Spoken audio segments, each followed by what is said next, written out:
for folks who don't know, the Free State Project is a movement of voluntary human action where we are trying to concentrate libertarians in the state of New Hampshire. I think we've done more in the last decade than every other libertarian movement combined has accomplished in the last 5 decades.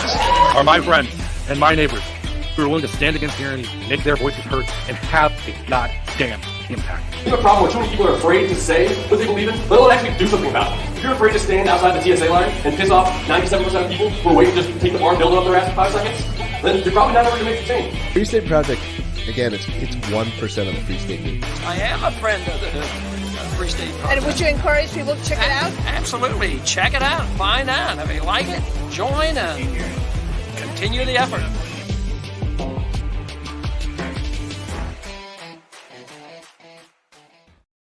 Ladies and gentlemen, boys and girls, libertarians, anarchists, movers, natives, and those on your way.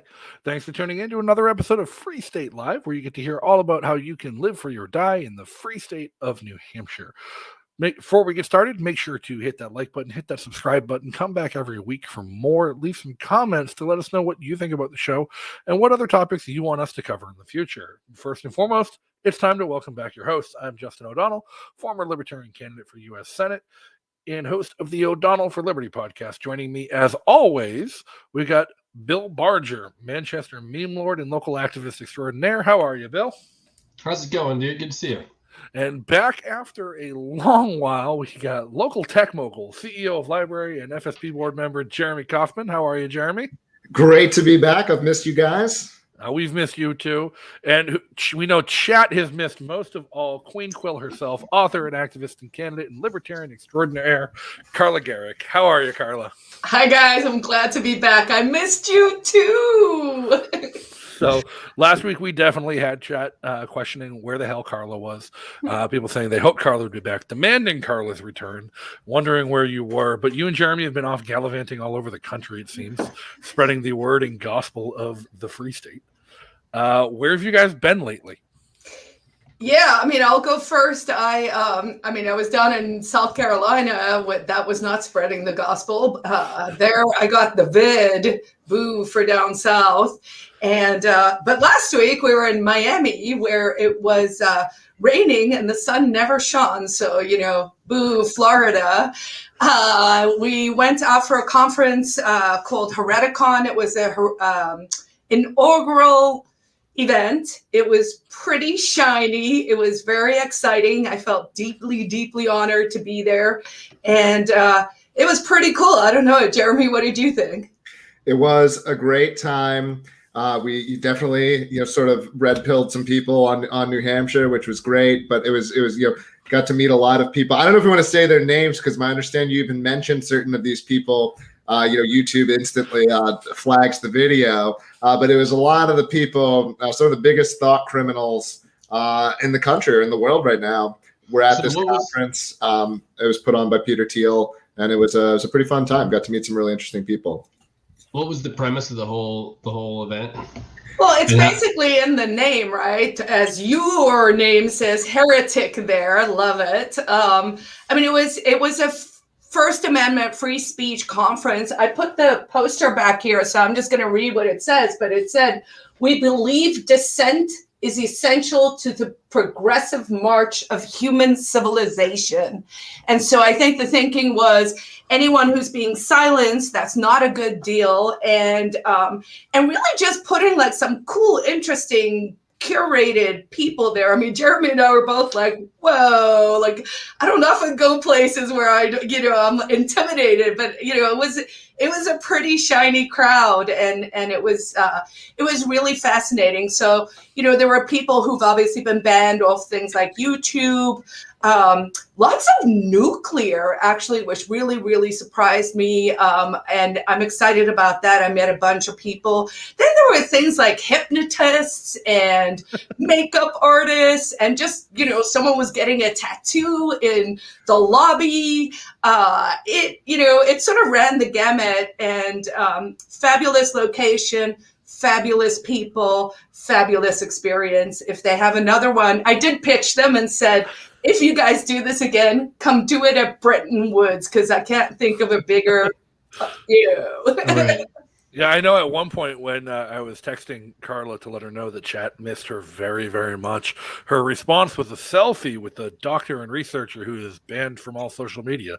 So, Oh, that recent something mass formation. yeah, you know, it was something to do with the COVID vaccine. Careful. What was your pitch?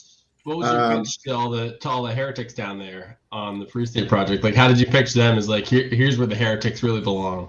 Well, it's a lot of people. So I will say, like, it wasn't a libertarian conference, right? There were people there who were there because they believe in ESP. You know, like it was really quite a range and of people. I met a guy who said that whales prove that evolution is fake. So you know, there was everything, all flavors. But a lot of people, a lot of people are fans. You know, this was a group of people who they want to win. They're motivated. They're doers, right? And it's the kind of people. It's kind of people that we want. You know, not people who are going to be, the couch activists or whatever the phrase is. You know, these are people, armchair activists. You know, these are people who are, doing work in the real world. And so that was definitely cool. To hang out with them is inspiring. What have you guys been up to? What's been going on? What have Hold on, before we get to that, I do want to talk, just mention a few things. I thought it was really fascinating. So how did I pitch it, Bill, just to answer your question? So people would literally be like, who are you and why are you here? And I'm like, I'm here because I'm fabulous. And they're like, okay. I'm like, so we give the whole pitch about New Hampshire. And I did actually get to do they had an event called The Gauntlet, which is sort of similar to Soapbox Idol, but 5 minutes and a little less raucous, a little less crazy, maybe a little more Silicon Valley. So I did get up. I got 5 minutes. They had a really long list of people, but they picked 5, and I was one of them. I reckon that's a pretty good sign. And I pitched it independence, to be honest. I was like, look, we're trying to build this really free state. There's a secession bill in that raised some eyebrows. But I think, honestly, the conversation about national divorce is kind of hitting the mainstream now. But the reason I wanted to show this book, I met this author, Michael Schellenberger, and he's actually fairly well known. He writes a lot on environmentalism. Yeah. And so this book, San Francisco, Why Progressives Ruin Cities. So you guys can imagine. So before I saw he was there and that the book was out, I was talking to some people over breakfast, and it was funny because I was telling a story about the Tenderloin from back in the day, and just homelessness, and having been in San Francisco a couple of years ago and really fearing for my life, like, oh my God, we're going to get shanked at a robot at a traffic light. And there was this weird energy that everyone was giving off, not to get all woo, Jeremy, but they were like, everyone felt really like, there was almost like this shame cycle. Like I would say something about San Francisco and everyone would look away. And then I realized, it's because this book came out that is literally destroying the arguments from the progressive left with regard to drug policy, with regard to homelessness, and all of this. And I just love it. And I tweeted this out this morning. But, one of the things it says here is he asks someone who's working for a drug place whether they should have mandatory treatment, drug treatment, so detox or something, for people who have committed a crime. And the person says no because of bodily autonomy. And I'm like, how far have we come when we went from, we don't think it's okay to put a drug addict in a mandatory drug treatment program when they have committed a crime because of drugs, but we think we can jab you. Yeah. Yeah, that is pretty wild cognitive dissonance. No, Michael Schellenberg, I've been a huge fan of him for a long time. He got big he first got big as an anti-nuclear power activist. And then when he actually started digging into the science and doing the research and finishing his degrees, he came out and was like, hey, guys, I was wrong. Nuclear is the only thing that can save the environment and save the world. And now he's one of the biggest proponents of nuclear power in the world. I had a conversation with him about it a couple months back, and he directed me to some guy, Mark Nelson, who I had on my show to talk about nuclear power, and the two of them work together. And he's awesome. They just helped save nuclear power in Illinois by getting crypto companies and crypto mining groups to lobby the government saying they needed more cheaper power. Yeah, and I think we should be doing more aggressive things like that here. I mean, I think, we already have a nuclear plant that is supplying 25% of the Eastern Seaboard's energy. We should bring up the second one, and we should be mining crypto like we're in Iceland and running off geothermal energy. That's right. And we're it's very cold in New Hampshire right now for people who aren't here. Probably the coldest will be. Bad. But it's the coldest, but not today. Yeah. But this week, it's going to be the coldest it was all year. We hit a record low a couple of days ago, as I understand. I don't know. Yeah. I was in Miami, Justin. I'm not aware. But it's a word for people like you. To get wonky about it for a second, right now, or at least a couple of days ago, I got warmer. This probably isn't true. We were at 25% of power on the grid coming from oil, which is one of the least efficient ways of providing electricity, then you can. So I think, pretty clear evidence that this narrative that, we're all going to do it all with wind and solar is completely ludicrous. So having nuclear be part of the mix, I think, is really important. And we may be are we the only state in the Northeast that still has operational nuclear power plant? I believe so. I think Massachusetts still has operational nuclear. It's just they've been spinning up the coal plant because they're afraid its license isn't going to get renewed by the progressives. Yeah. And that's all that they've got as an option. And I think Vermont's is still operational, but it's scheduled to close. I think Yankee closed. I feel like Yankee closed while we were maybe in the past 5 years or so. Someone was speculating that you would have to wait. Longer ago, 2014.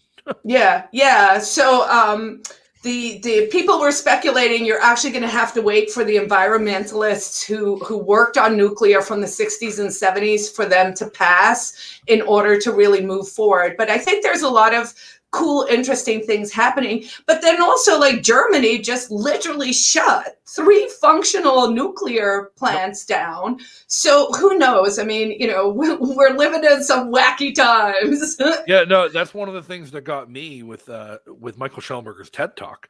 Was he points out that Germany is the world's leader in renewable energy. They have more solar panels and wind turbines than any other country on the planet per capita and per area.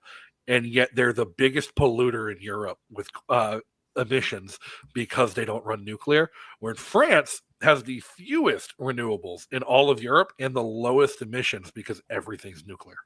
Yeah. And so I want to go back to Hereticon for another second because I want to ask Jeremy something. So I was struck by a lot of the, I guess, what I would definitionally call more woo stuff. And don't get me wrong, I love that stuff. I went to the alien summonings. I was moving stuff with my brain. I was getting tarot readings. I was super into it because it's not really something I would ordinarily do. And I was just like, I'm here. I'm just going to be open to everything. But then it occurred to me when I came home, I was like, if I was in the intelligence agencies, you know what I would do? I would have a tarot reading and I would have some stuff that could make people read, and I was like, oh my God, was I just chatting to the CIA, the FBI, and all of them? And then one guy at the thing goes, Carla, we don't say the CIA. It's a tell if you say that. And I'm like, no, honey, that's how I catch people is if they correct me if I say. Wait, what are you supposed to say? What are you supposed to say instead of the CIA? I guess just CIA. I mean, I think they just call themselves agency. But anyway, so I mean, I certainly had some conversations with some people where I was like, Yeah, I just went on another list right now. But for the most part, it was really fascinating. I really hope they do it again. And I hope some of them come out to PorcFest. I circled back. I gave them some suggestions. I would love to see Lynn Ulbricht, tell Ross's story. I think that would be a good fit with that crowd. And just on a last personal note, I was thrilled that they had my book there, and it made me feel like a real writer, and it made me realize that I am a real writer. And so I thank them for empowering me to see things for what they are. Yeah, absolutely. I mean, this is one thing everyone there, some very smart people, we're all very keyed in on is like, sort of this ideological self-segregation or whatever you want to call it. Like, this is the future.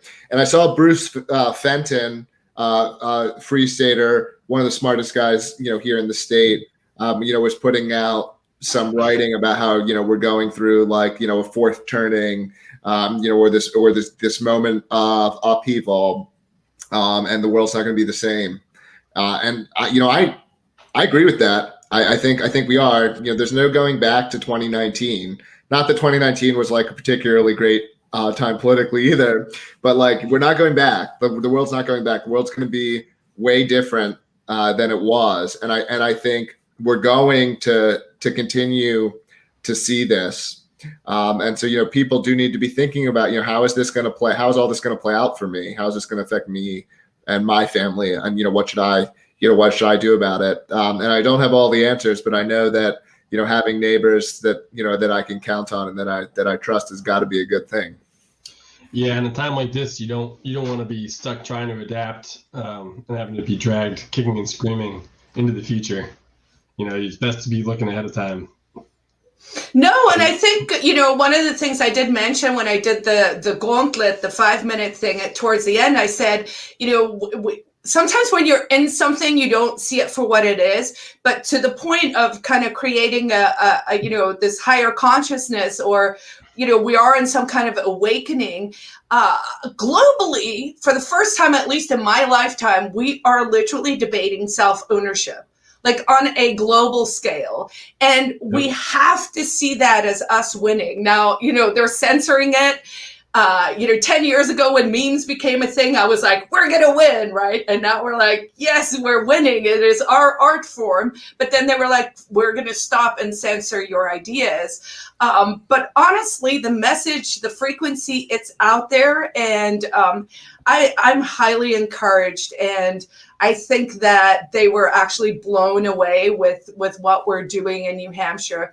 And it's funny because so many people talk about, Texas or Florida. And I have to tell myself when I see those tweets to, like, first of all, not let my, blood pressure go through my, but then it was like, first of all, we're going to have all these different free states and they all have different flavors and different things they can add, but none of these others will be a libertarian state, and and they're all too big to actually, Austin may become a free city and we should trade with them. Miami may become a free city, but New Hampshire is going to be the free state, and we're going to take Maine too.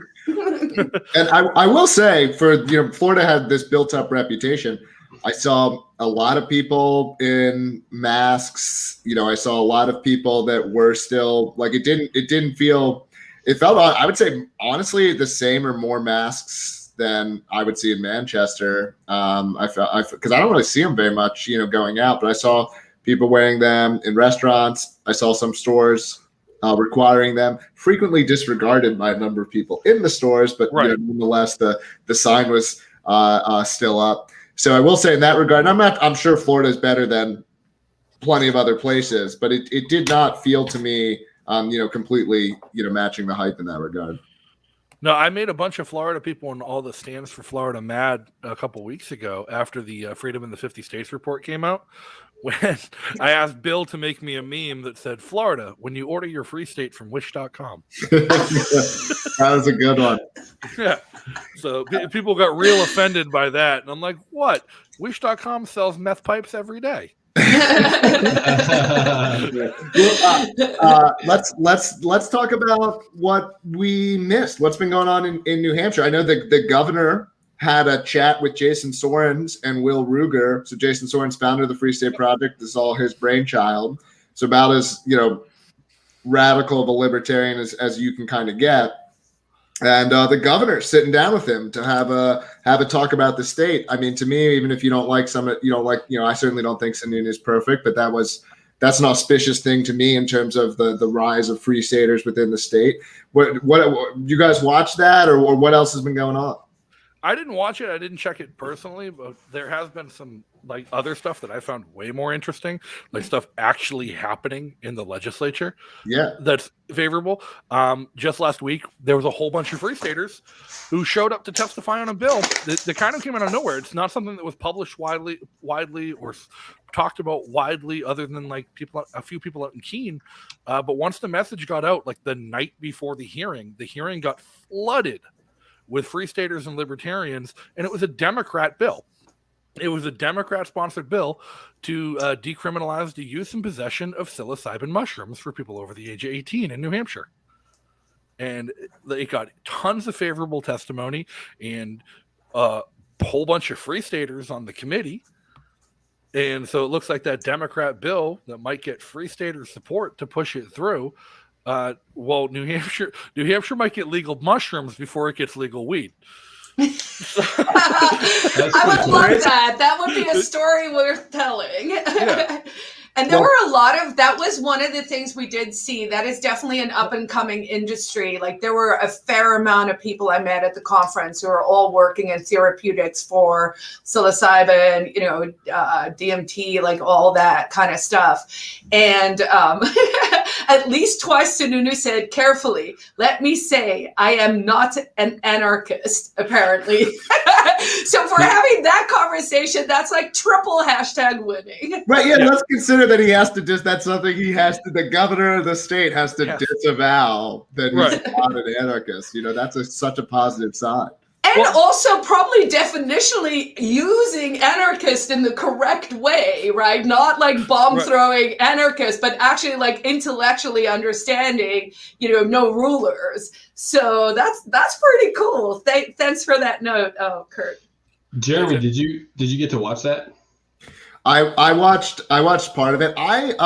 Dirty secret, do not have a great attention span for watching videos. But I checked out a little bit of it just to kind of get a feel for how they were interacting with one another and just kind of the body language and that side of it.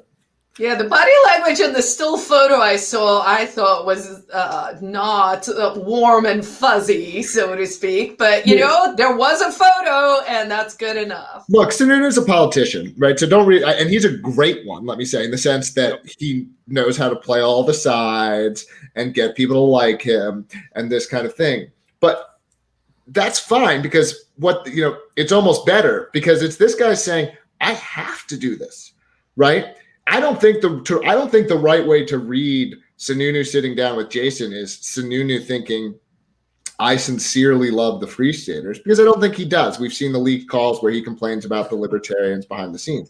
Right. But the way to read it, which is, again, I would argue from a perspective of power dynamics even more positively, is that he felt that he had to sit down with the Free Staters. That this was a wing and a contingent that he has to be courting because he can't win if he doesn't. Or at least be courting the same donors, I think might have been the subtext there. And I think Sununu, sure, that's also a good point. And I think Sununu is better than almost every other governor. So I'm not trying to say Sununu is a bad guy. I mean, of course, it's a spectrum. There's no real good governors, right? So that's, I don't know. That's kind of my read on it. And certainly, again, it does have all of the progressives up in arms who I don't know, and of course their narrative of the far right is completely fake. And I don't know what would get them to reconsider it. Because as you said, Justin, you've got free staters working on legalizing mushrooms. We've got free staters. We had a really great legal weed bill get passed with a veto-proof majority. We did the one, I don't know exactly how this one works, but it's the checkpoint thing, and local cops can't assist in Border Patrol. Border ICE, candidate and ICE border patrols. And this was Free Staters and Democrats coming together, right? The Republicans, who aren't as libertarian, did not vote for this, but the Free Staters worked with the Democrats to make sure that it's harder for ICE to run border patrols in New Hampshire, And so it's clear that the Free Stater wing of the Republicans are more than willing to work with the Democrats when there's an actual issue of liberty. They're not going lockstep with the party. They're going lockstep with liberty. And nonetheless, these people try to portray the Free Staters as the most extreme when the Free Staters are actually more willing to work with the Democrats than most Republicans are. Yeah, and they, I keep thinking of those people with the signs, and I guess there were tweets while I was gone that were like tying Sununu to, all kinds of nasty catchwords that are very, very brilliantly framed, because I got at least like 6 signals from someone off one tweet from the chick from Granite State. And they were like, sue, defamation, blah. And I was like, no, see, she's so clever. There are a lot of words that say things like white supremacists and white nationals and extremists and violent extremists. No mention, but just the photo of me and Chris in his office, from 2020, where he had said to me, finally, I'm going to get a photo with you with your mask. And I was like, no, you're not, right? I think the craziest part about the marijuana bill that did pass the House this time around with Democrat and Free Stater support is that Free Staters managed to get Democrats on board with supporting a bill that it doesn't legalize marijuana like for sales and to tax the hell out of it like Massachusetts, Maine, Vermont, and Quebec do. It's basically decrim. Just says people it's not even decrim. It straight up legalizes possession and trade and it's turning the black market legal that already exists. It doesn't allow people to open up new businesses. It just allows what's already happening to be legal. And I love that. Actually, I think I've changed my mind about legalization. I mean, I wouldn't go out and oppose it per se, but I'm starting to think every time we collude, which is really every bill that's written as a collusion between some business and the government, I think the more we do that, the worse it gets. One of the ones I'm excited about that came off the consent calendar is the Ombudsman bill for right to know. There's actually a bunch of right to know bills coming up this week. And there'll be testimony, I think, on Wednesday and Thursday. But the Ombudsman bill was basically, we have this weird situation where a lot of information is being redacted and not given. And when people have to get recourse, they actually have to sue in the courts, and it becomes really expensive. That lady who did really great work down in Nashua spent, I think she said, over like $300,000 just on legal fees to literally just get tax forms and information from them. So the Ombudsman bill has been it's one of those ones that could go either way. You are arguably growing government, and once you lose control of the Ombudsman and it becomes just a state agency, it's probably going to suck. But on the other hand, I think for the next, let's say 5 to 10 years, hopefully where it is used in a more liberty way, it can actually help us cycle towards a more free, open, transparent government. And one of the things I'd love to see is that we start to actually create a database for every right to know request that is fulfilled by a municipality. We put it in a repository so that information automatically becomes open, and that we slowly create. Yeah. So we make an open source project to open source government, and we can do it. So let's do it. Yeah. One thing I remember Jeffrey Cream saying when he was on the show, which was I thought a great episode. And to me, Jeff is one of the most intelligent, ideologically consistent libertarians that you'll find. He said, there's actually one area where the NHLA will support government spending, and that was to provide transparency. This is the only area where they'll actually say, hey, we actually should spend more money. And it is to make what the government is doing more transparent. And I never thought about it exactly that way, but I thought that was very insightful. And I agree with that. Put cameras in every legislative room, put cameras in every courtroom, police body cameras open and accessible for requests. I mean, I to think the view. body cam should just stream straight. Like it should be just 24/7 reality TV. I think every cop that goes out, you should be able to go to leosnh.com and just watch all of them doing their work. So I don't think Sounds like a pizza I don't place. think we need government to do that, because I've been getting into this whole TikTok thing lately. Oh, watch out for those communists. And TikTok, like they have like the creator fund, and they pay people to live stream on TikTok and do stuff based on how many views you get. And there's a whole bunch of cops that just put their phone on live stream in their cruiser and just talk to the chat all night. And they'll have like 100,000 to 200,000 people watching their live stream, just telling jokes and shooting the shit with their chat. Fuck it, just put every cop on a live stream in their car and give them the chance to monetize it. And then like, if you start acting like a shitty cop, you're not going to get tips and get monetized anymore. Yeah, I mean, I actually think that model is how we privatize, 90% of government, because it'll also tell you which things are, hi guys, which things are actually valuable or useful, or there's a market need for it, right? So yeah, I think the ombudsman's going to be a big deal. And then the other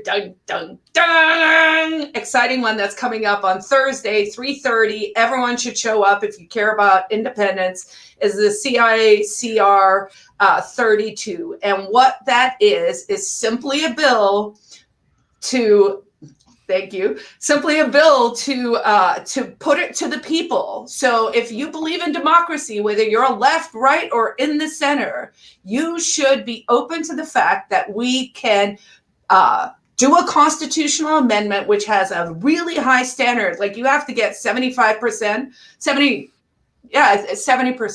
the majority to vote for it. And so nothing's going to happen unless real Granite Staters want that kind of change. This is not like a political ploy. It can't go horribly wrong. It's in the hands of the people. And I think Granite Staters are going to be really open to this. And people have been saying, I was like, it'll take 10 years. And then everyone was like, it's been weird, Carla. This may just pass. And I was like, bring it. Let's do it. I just love how Carla's little Freudian slip there. She's still hung up on all the feds at Hereticon because she tried to say CACR and said CIACAR. Well, apparently I'm controlled opposition. So who knows? I mean, I may be the literal Manchurian candidate. We will see. So Jeff in the chat points out, like, cliffhanger. As you said, one good thing about COVID is that committees live stream from the House now. They tried a bill for that, and it failed before COVID. Real quick, I gotta emphasize that is Carla's personal opinion on CHR 32. That is not an opinion of the Free State Project. Oh yeah, that's very important. Take a stance on any piece of legislation and merely informs you about events that are happening in the state. That is a part of our 501c3 nonprofit status with the United States government. But so if you would like some more educational information about the nature of the secession bill, you should check out two weeks ago's episode with Alu Axelman from New Hampshire Independence. Yeah, but we're here. It's fine for us to speak as individuals. Everything that people say on the show is not an official opinion of the Free State Project. In fact, maybe we should put a disclaimer at the beginning of the show or something to maybe hit that home all the time. So nothing wrong. Just making sure that we cover that. No, I'm glad because I forget these things now, and partly it's like, if they're gonna try and take our 501c3 status, they're gonna try and take it. So what can you do? Take it. Come and take it. What Carla is really saying is give today while we still have a 501. While you can still write it off on your taxes. FSP.org/give. We accept a bunch of cryptocurrencies. We love recurring donors. In fact, if you donate at least $5 a month recurring, you get access to a private signal chat with other donors. And we would love it if more people could come in and, you are literally taking money away from the federal government when you give it to us. And so if there is a better reason to give us money, give it to us so the feds don't get it, I think is a great point to make. Bill, you might need to work this into the graphic. The opinions of our guests do not reflect the opinions of the Free State Project. Yeah, I can do that. I can put it in really, really, really small print at the bottom. Some of them are our friends. But no, that's some of the things you did miss, Carla, while you were gone sojourning off 2 weeks ago. We had Alu Axelman on the show to talk about New Hampshire independence. And you used to actually be a lot more involved with New Hampshire independence as an individual. So, I mean, not speaking on behalf of the Free State Project, but speaking on behalf of Carla, formerly involved with New Hampshire independence. Yeah, I actually still serve on their board, so consider everything I said about that just educational from the Foundation for New Hampshire Independence. I mean, guys, when they come for us, they're going to come for us. Someone said something the other day and they were like super paranoid. And I was like, it doesn't serve anyone. You know, just live your life, you know, do what you think is important. Our human action, we're doers, and that's it. You know, we can't worry about them because who cares? Like, we're not doing anything wrong. We're living in principle. We have a vast, big, safe community. And so, you know, I mean, I'll try and stick to the rules, but if I veer off, tough. Well, I mean, on that note about like taxes and avoiding them by giving to the Free State Project, a 501c3 tax exempt organization who you can donate to and write it off. Last week, the guest you both missed was a really fun, exciting show. Great comment section. Everyone was super involved and excited for it. We had Joelle from the Seacoast to tell us all about living on crypto and how New Hampshire is such a great place and a mecca to just live off crypto and declare your independence from the dollar. I will say too, I've had people in the past week, like in multiple different group chats I'm in, and a couple people even messaged me about like, hey, so like, can you tell me a little bit more about how to get involved? Where, you know, what's the best place to start buying it now? So that's pretty cool. Just having an immediate response from the community. Like people are excited about crypto. I've been trying to sell all my friends who aren't libertarians too, and I think they're getting it. Everybody hates the U.S. dollar. We had three. I feel like this is related, but sorry if I was ruining something. We did have three pro liberty cryptocurrency bills get through committee, and I think multiples of them are sponsored by the House Majority Leader, which means that they'll almost certainly get majority Republican support, and which means that they're very likely to become law.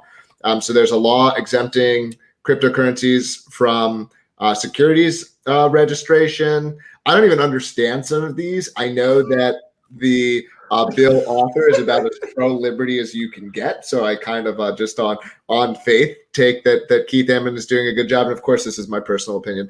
But that's really good news that all three of these made it through. And something else I'll say about this, and I wish I did that debate with Angela McArdle a while ago, and one of the criticisms she made of the Free State Project, which I thought was a bit of a surprising one to make, was that like it's not planned enough, that there's not enough of a sort of top-down kind of organization to the Free State Project, which is true that there's not that much. But as I've been observing the way that all of these legislators are unwinding the state, it struck me that you couldn't do this in a top-down way because you can't understand all the laws. No person understands all this, what the state does. Okay, maybe Jeffrey Cream does, but no one does. And so and similarly, the state wasn't assembled in a top-down way. It wasn't actually. It was all these busybodies saying, I want to regulate this and I want to regulate that. Yep. And to unwind it, we actually need the same thing. We need all these different people who are passionate about their area, who are knowledgeable about the thing that they are knowledgeable about, and they can help unwind the state in that space. And I never thought of it that way before, that it actually is this bottom-up thing. You couldn't do it in a top-down way. You could not centrally plan how to unwind the state. But you get people together who have this shared set of values of I want the state to go away, and they look around and they say, well, I know how to help in this area. And I know how to help in this area. And I think that that's a lot of what's going on. And I've never had that thought before recently, just a couple of weeks ago. And so now I'm getting to share it. Well, no, I agree entirely. And it's a point that I've made in my involvement with the Libertarian Party. And I'm very involved in the Libertarian Party, as a lot of people know, is that one of the things that's held back the Libertarian Party for so long has been the top-down approach, has been the national party dictating what messaging and marketing is, and the state parties and local and county parties and town parties having to step in line and follow the leader rather than stepping up, doing what works in their area, what's important in their area, because the libertarian issue of the day might not be the same in New Hampshire as it is in Los Angeles, as it is in Houston, Texas, as it is in Portland, Oregon. We need a decentralized approach. We need a rapidly decentralizing approach. And I always point people to Eric Falkvinge's Swarmwise. And like, if the Pirate Party could become the third largest party in the European Parliament in under a decade, why is the Libertarian Party still squandering to get on the ballot after 50 years? And the Pirate Party had no organization, no leaders, no top-down approach. It was just, you want to do a thing, go do a thing. And I think that's what the Free State Project has excelled at, is people get here, they say, now what? It's like, what do you want to do? Well, I want to do this. Then go do it. Yeah, it's really cool. As somebody who doesn't bring any particularly libertarian skills to the table, and having only joined up in the last year, it's like, well, I'm good at Photoshop and like making graphics or whatever. There is no shortage of demand for that. It's like, there's a place for, if you make memes, there's a place for you. If you're good at Photoshop or like photo, and then even we could use somebody to take some portraits of people. Like there's so many different things. If you have something that's useful, like there's a place for it here. And there's nobody telling you what to do. It's just like, sometimes I'll just like be like, maybe I'll make some quotable or shareable memes for the FSP or for like the Free State Project. I'm sorry, for LPNH or whatever. It's just there is a place for it no matter what it is. You have to figure out where you fit in. But there's a place for everybody. Absolutely, like, and people should bring their passions. I do think, to Angela's point, though, that we could probably be a little better on some of the like big picture policy things. Like nuclear springs to mind. It's kind of like I realized, we have a lot of ad hoc different people, and there's really stuff cooking. Like there's a whole Republican council now, or committee that's been put together.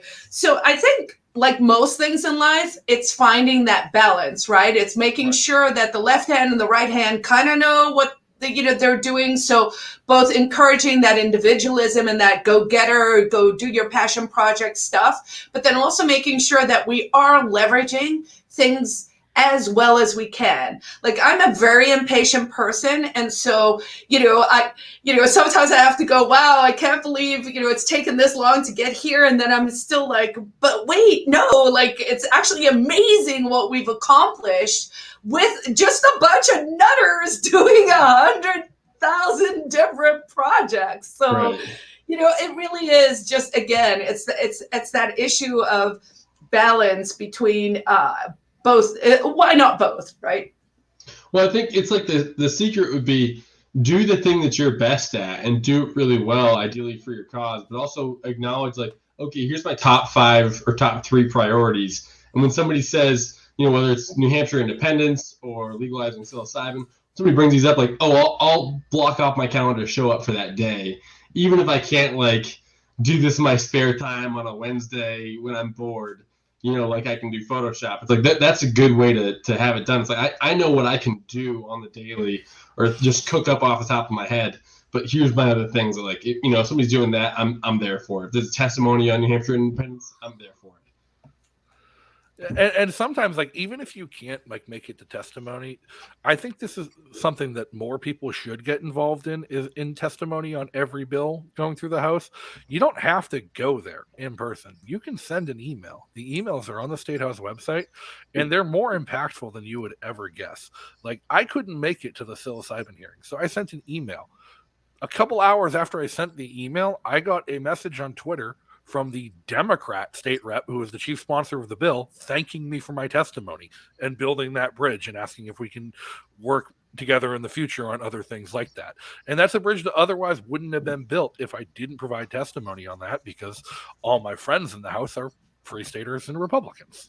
Yeah, it's so interesting. When I ran in 2018, I actually ran, on a platform of whatever that looked like. But I was like, I'm going to legalize shrooms in New Hampshire. So I find it fascinating that there is now a Democrat bill and that we're getting this sort of bipartisan support, at least between the groups, because, I say it every time, but the haters, we actually are simpatico on a lot of issues and they just need to get over it. Like, if you're not for human freedom, what are you for? How can you be against free staters? It makes no cognitive sense.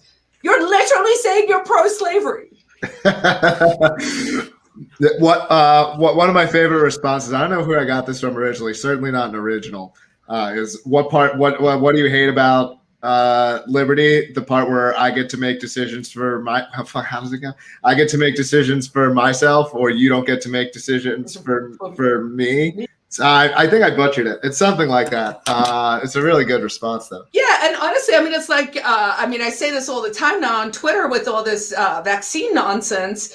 Oh, I want to say this. I'm going to totally flub it, but if we're in the flubbing stage of the evening, it's all good. So I saw a sign on Insta, and it was a lady at a protest holding a sign, and her sign said, "Supercalifascious risky experimental doses," which is supercalifragilisticexpialidocious with a spoon of sugar, right? So I was like, man, I gotta learn how to say it, but I've got to internalize it first. And I have no idea why I said that.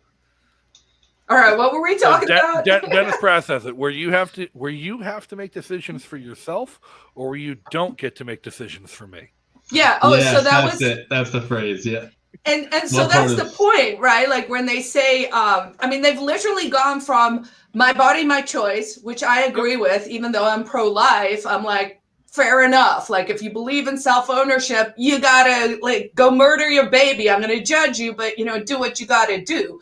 But they're like, my body, my choice. And now they're like, your body, my choice. And I'm like, how? How does any of this make sense anymore? It makes as much sense as having to wear a mask to your table at the restaurant. Well, you'll notice they've stopped saying it. It's bans off of our bodies now. They've stopped saying my body, my choice, because it highlights the hypocrisy, the contradiction. But I will say, you find on abortion, you get both sides here. There's plenty of libertarians on both sides on that one. So that was one of what I think was the best part of my testimony in my email about the psilocybin bill, knowing that it's a split committee with Democrats and Republicans, progressives, and even some non-free stater, traditional, authoritarian, conservative Republicans. I wrote my testimony for a little bit about the drug war and harm reduction to appease the progressives. And then for the first time in my life, I wrote a testimony about medical bodily autonomy to try and appease to Republicans. Wow. Yeah, we live in really interesting times, man. Yeah. It's weird how, what's the old joke? The biggest cultural revolution in modern history was the hippie movement in the 1960s, where it was the last really big anti-government movement that spanned an entire culture. And it was a big fight about sex, drugs, and rock and roll. And yet today, in 2022, we're still having arguments about sex, drugs, and now free speech has just replaced rock and roll. So, but are we having it, or are we in a simulation and it's on a 50-year loop? Because I'm turning 50 next month. And it occurs to me, I'm like, wait, so we're back to America versus Russia with a little bit of China thrown in. We have all the things you just mentioned. And I was like, it's a simulation. It's like, we don't know. We don't have enough AI that can code a new narrative. Well, and I have a question for all of you. This is half serious, but I'm also like, do you think it was a volcano, or do you guys think someone detonated a nuke to see if they could do weather modification? It's my conspiracy theory for the day. Everyone's like, I'm not answering that. I don't even know what it is. What it was. There was a massive volcano explosion, off Tonga, I think, but it was the plume went 12 miles into the the sky. But the first tweet I saw about it was like, wow, this was more powerful than this nuclear bomb. And just the way it was worded, and just, like I've become a real, I don't know, student of propaganda. And I just immediately, I was like, there's something fishy. And then I saw a little satellite photo today, and it had 2 cloud forms going like this, and then this massive thing exploded in between. And I was like, oh. So anyway, I'm putting that out there. All the loonies who follow me, let me know your theories. I'm going with gain of mountain research. So this is how disconnected I've been from the news. Like, by intentionally not turning on my TV and paying attention to mainstream news, I miss things like this. And I don't know how I missed a volcano going off that caused tsunamis in Peru, New Zealand, Japan, and the Southwest United States coast. See, so isn't it suspicious that none of you know about this either? Because in an ordinary sort of world, wouldn't we be praying for, and Red Cross would be raising money and blah, and blah, and blah. And here's the other one I want you guys to think about. So apparently you are not allowed to donate blood if you're vaccinated. Not unvaccinated. For 2 months. Yeah. For 2 months. Okay. For 2 months after your vaccination, they are not taking, because there's this huge blood shortage. And I was like, why is there a blood shortage? And then I was like, what's going on here? And I'm like, I think that's weird. That is a little weird. So I want to get into a quick story, which is slightly like complete left turn from here. Just that a couple of people moved in this past weekend, and it was like 5 degrees out, and they were moving in.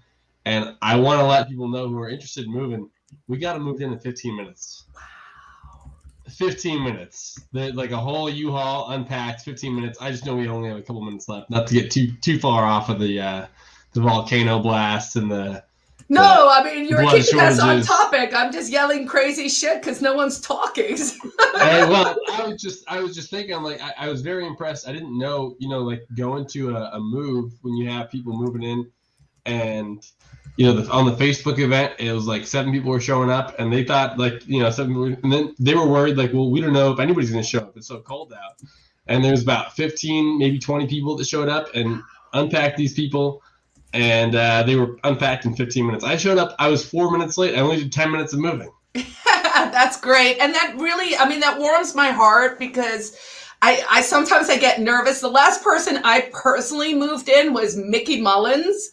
And that was because it was like in the hood. So, 12 years ago, we had to drive like an hour to go help someone move in. And like when Jason Sarens, the founder of the Free State Project, when he was in the Upper Valley, he did a move-in party, and 80 of us showed up from all over the state. We threw the most massive, just random beer and pizza move-in party ever. It was fantastic.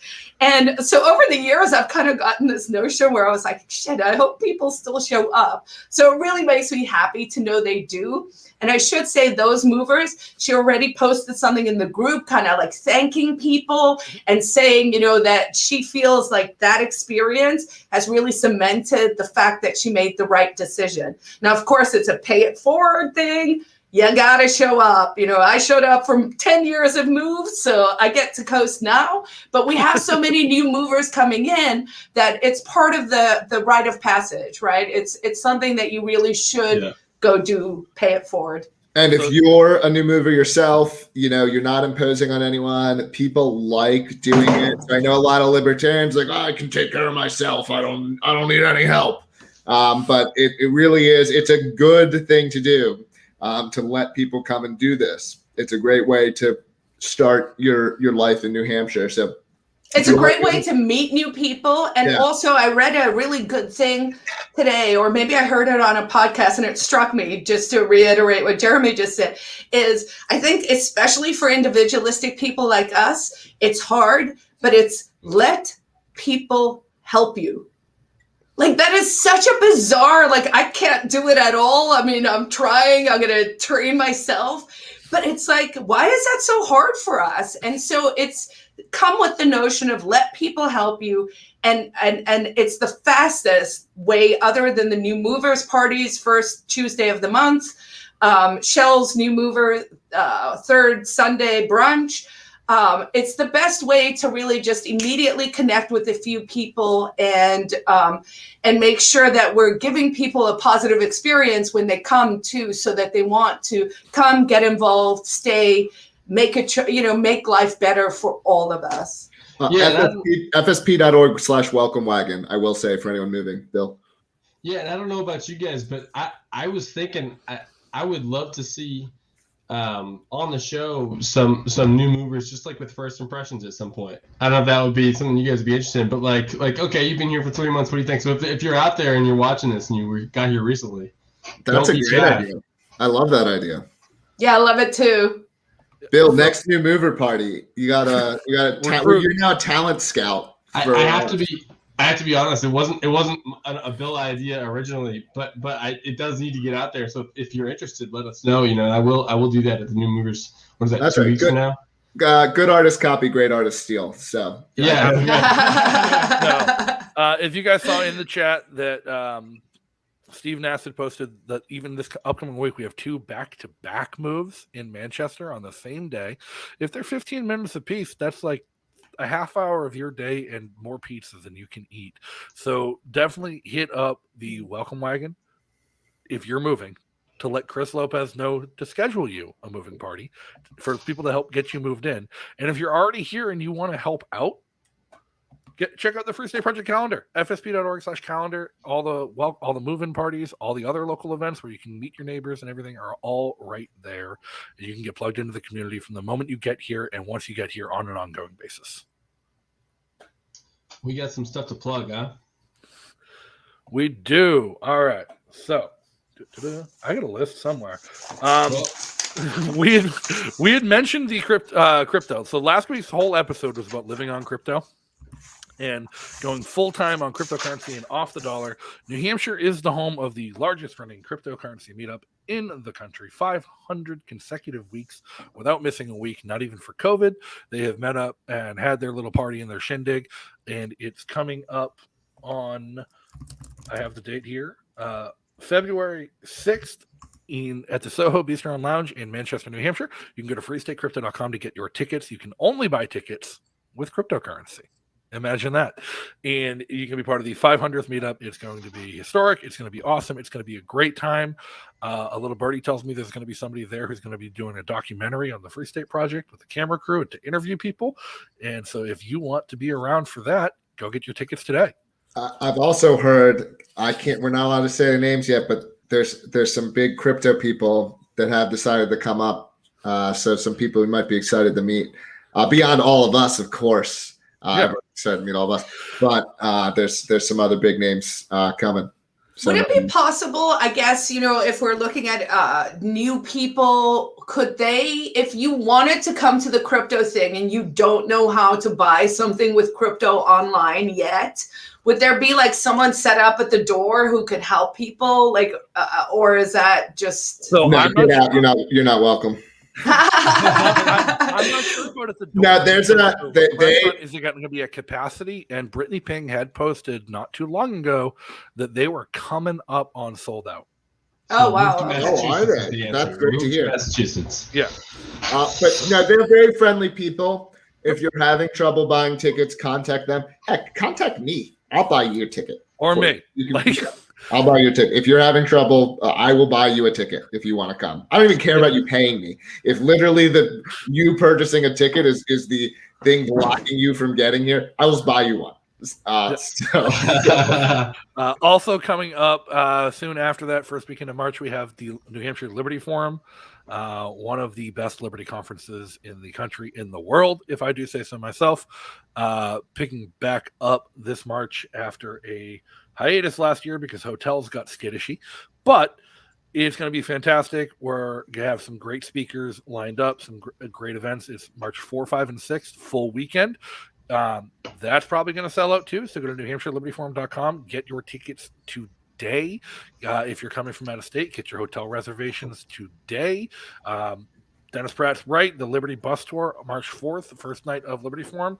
They are going to be doing a bus tour around the Merrimack Valley area in southern New Hampshire for anybody coming from out of state who wants to tour the area that they might be living in, meet your neighbors, see what the attractions are, what's to do, and get familiar with the area beyond just Manchester where the conference is. That's awesome. Look up the Free State Bus Tours on Facebook. And I'm excited for Liberty Forum. Are you guys excited for Liberty Forum? Yes. Yeah, it's going to be a good one. And don't forget about Porcupine Day, the 5th of February. That'll be at Murphy's Tap Room in Manchester or Bedford. And that is mostly for the community. Of course, anyone who wants to come can come. I will put up an Eventbrite this week, and we will circulate that and come celebrate the fact that we are awesome. And last but not least, over 2/3 sold out already. And when historically tickets haven't even gone on sale yet, get your PorcFest tickets now. Book your PorcFest campsite soon. If you want a hotel room, you have to act quick. The on-site hotel's already sold out, and Dennis had posted a couple weeks ago that local hotels in the surrounding area were already calling and saying they were selling out for PorcFest. But if you want to camp, those campsites are going to go quick too. Tickets are already over 2/3 sold out. It's going to be the biggest and best PorcFest ever. We're going to one-up last year and one-up the year before because we're on an upwards trend. It's going to be fantastic. So head over to porcfest.com and get your tickets for that today. Do you guys have anything else? No? Nothing. Well, this is a great show. Welcome back to the show, Carla and Jeremy. You guys have been missed. Chat has missed Carla most especially. Oh, you guys are sweet. If we could just bottle this energy. Thanks, everyone, for tuning in. Thanks, everyone, for participating in chat, commenting, helping share the program. Make sure you hit that like button, hit the subscribe button to the channel if you haven't done so yet, and check back in next week. And until then, be free. Peace out, guys. A nice place to fight in the summer. A nice place to fight in the winter.